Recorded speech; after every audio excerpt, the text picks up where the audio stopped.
Assalamu alaikum wa rahmatullahi wa barakatuh, mes chers frères et sœurs. Aujourd'hui, Inch'Allah, nous allons commencer une nouvelle série sur le dernier souffle. Et en effet, vous avez été nombreux à me demander cela. Sans plus attendre donc, rentrons directement dans le vif du sujet. Mes chers frères et sœurs en islam, lorsque l'homme abandonnera donc cette terre d'exil dans laquelle il a été envoyé pour être éprouvé, il franchira la porte du monde éternel qui en fait possède deux portes. L'une débouche sur un gouffre de malheur et de souffrance, et l'autre conduit à un havre de bonheur et de tranquillité. Quant à savoir par quelle porte il va entrer, c'est son dernier souffle qui lui indiquera, qui correspond d'ailleurs au concentré de toute sa vie qui le détermine. C'est pour cela qu'il nous faut vivre chaque instant de notre vie avec le souci et l'émoi du dernier souffle, afin que nous ayons donc la capacité d'ouvrir la porte menant à un monde de félicité éternelle. Nous devons donc être dans ce monde périssable constamment éveillés et nous montrer particulièrement attentifs en ce qui concerne le dernier souffle. En effet, c'est ce dernier souffle qui est la première indication de ce que sera notre sort dans l'au-delà. En tant que dignes serviteurs de notre Seigneur, nous devons, à chacune de nos inspirations, nous préparer à la dernière de celles-ci, c'est-à-dire lorsque nous devrons faire nos adieux à ce bas monde. Ainsi, une vie heureuse dans l'au-delà passe nécessairement par une vie terrestre saine et honorable, pleine de bonnes actions. Mes chers frères et sœurs en islam, la vie est comme une suite de gouttes d'eau tombant dans un verre. La pureté de celle-ci, de cette eau dans ce verre, dépend des gouttes qui l'emplissent progressivement. La dernière goutte qui fait déborder le verre est comme le dernier souffle. Et en effet, notre prophète, sallallahu alayhi wa sallam, a dit: chaque être meurt dans l'état où il a vécu et est ressuscité dans l'état où il est mort. Et ce hadith a été rapporté par Muslim. En d'autres termes, le dernier souffle est le rideau clôturant le théâtre de notre vie. Il est tel un miroir limpide et immaculé, renvoyant à chacun l'image de son propre sort. Mes chers frères et sœurs en islam, l'homme ne se connaît jamais aussi bien que lors de son dernier souffle. En cet instant-là, l'humain voit défiler la comptabilité de sa vie devant ses yeux et dans son cœur. C'est pour cela qu'il n'y a pas d'instant plus édifiant pour l'homme que celui de sa mort. Chaque souffle inspiré ou respiré pendant nos adorations, nos actes de bien ou encore dans l'application de bonnes mœurs sont en quelque sorte une boussole permettant de guider le dernier de nos souffles. Tous ces souffles, mes chers frères et sœurs, sont aussi l'expression de notre sort dans l'au-delà, alors que nous vivons encore dans ce dunya. Notre vie dans la tombe, qui se poursuivra jusqu'au jour de la résurrection, dépendra de la façon dont nous avons vécu sur cette terre. Ceux qui préparent leur destination dans l'au-delà transforment la mort de défaite en victoire et de deuil en nuit de noces. De tels serviteurs passent leur vie de la plus productive des façons. Ils évoquent Allah Azza wa Jal sans cesse, de leur vivant avec assiduité et se tiennent éveillés à l'aube, car c'est le moment de la journée qui est le plus propice à l'évocation d'Allah subhanahu wa ta'ala. Ils savent qu'elle n'est rien d'autre qu'une reproduction miniature de la journée dans son ensemble et que ceux qui les vouent au sommeil seront privés de ces moments bénis, tout comme les déserts brûlants sont privés de l'ombre sous le soleil ardent. Pour gagner une telle sensibilité, ces dignes serviteurs ne restent jamais loin des bienfaits du Coran et de la Sunna. Et en effet, Allah subhanahu wa ta'ala dit dans le Coran: vous êtes la meilleure communauté qu'on ait fait surgir pour les hommes. Vous ordonnez le convenable, interdissez le blâmable et croyez à Allah. Si les gens du livre croyaient, ce serait meilleur pour eux. Il y en a qui ont la foi, mais la plupart d'entre eux sont des pervers. Surat Al-Imran, verset 110. Ceux qui font ainsi un effort sincère pour accomplir comme il se doit ce noble devoir ornent leur fort intérieur avec l'élégance, la délicatesse et la beauté de l'islam. Que ce soit par leurs actes et leurs paroles, ils sont des exemples incitant à la vérité et au bien. Comme Allah subhanahu wa ta'ala dit dans le Coran: par la sagesse et la bonne exhortation, appelle les gens au sentier de ton Seigneur et discute avec eux de la meilleure façon, car c'est ton Seigneur qui connaît le mieux celui qui s'égare de son sentier et c'est lui qui connaît le mieux ceux qui sont bien guidés. Surat An-Nahl, verset 125. Ainsi, lorsque la beauté de l'islam se répand dans le cœur Et dans la vie d'un croyant, son être et ses actes s'en imprègnent.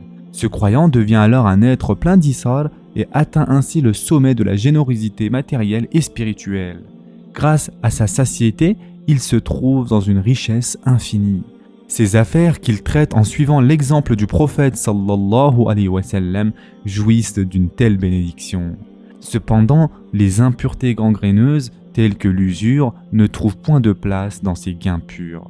Ces biens sont le sacrifice sans contrepartie qu'ils font à Allah Azza wa Jal. Il fait ainsi preuve au cours de chacune de ces transactions de la plus grande des précautions, pour ne pas s'endetter et obéir à la lettre aux injonctions divines.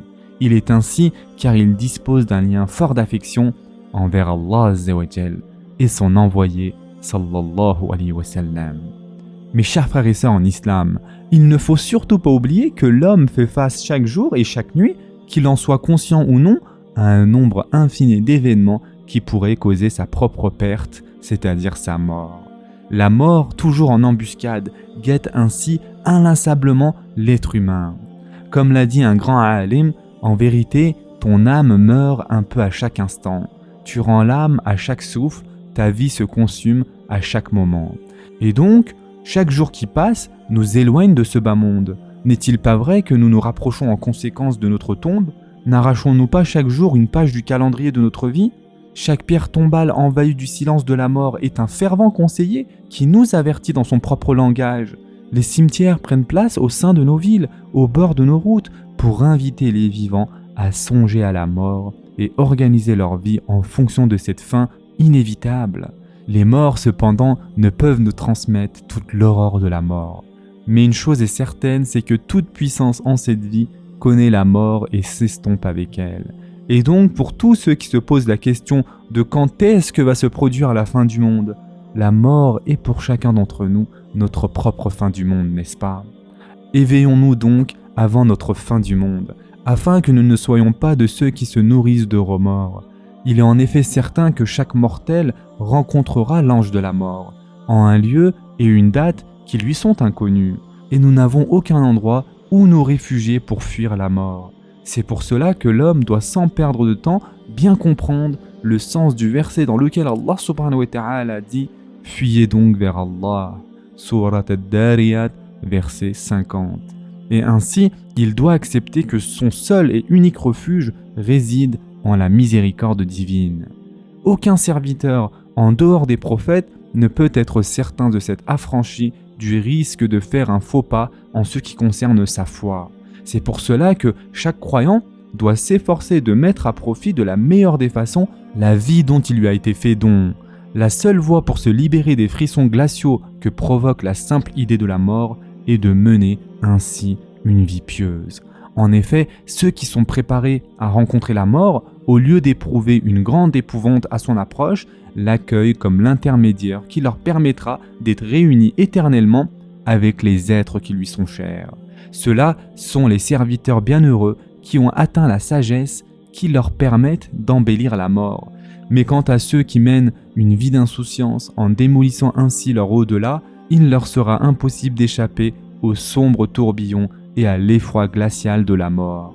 Comme l'a exprimé un grand poète, « Ô mon fils, sache que chacun voit la mort de sa propre couleur. Pour ceux qui oublient que la mort les fera rejoindre leur Seigneur et se mettent ainsi à la détester, pour ces ennemis de la mort, certes la mort viendra avec hostilité, mais pour ceux qui sont avec elle, comme on est avec un proche, elle paraîtra en ami. Et enfin, mes chers frères et sœurs, le dernier souffle est en fait comme un miroir sans buée, sans aucun défaut ni impureté. Chaque homme observera de façon très nette toutes les beautés et les laideurs de sa vie dans ce miroir. En cet instant, aucun voile d'insouciance ou d'objection ne peut couvrir les yeux et les oreilles de l'humain. Au contraire, tous les voiles sont levés et c'est donc alors le temps des aveux et des remords.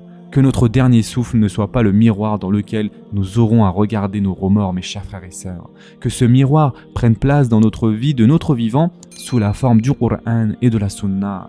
Les êtres véritablement prospères sont en effet ceux qui savent reconnaître la mort avant même de l'avoir rencontrée. Puisse notre Seigneur faire de notre dernier souffle une fenêtre par laquelle nous contemplerons notre récompense dans le monde de l'au-delà. Ce sera tout pour aujourd'hui. En attendant, prenez soin de vous mes chers frères et sœurs et à très prochainement, Inch'Allah.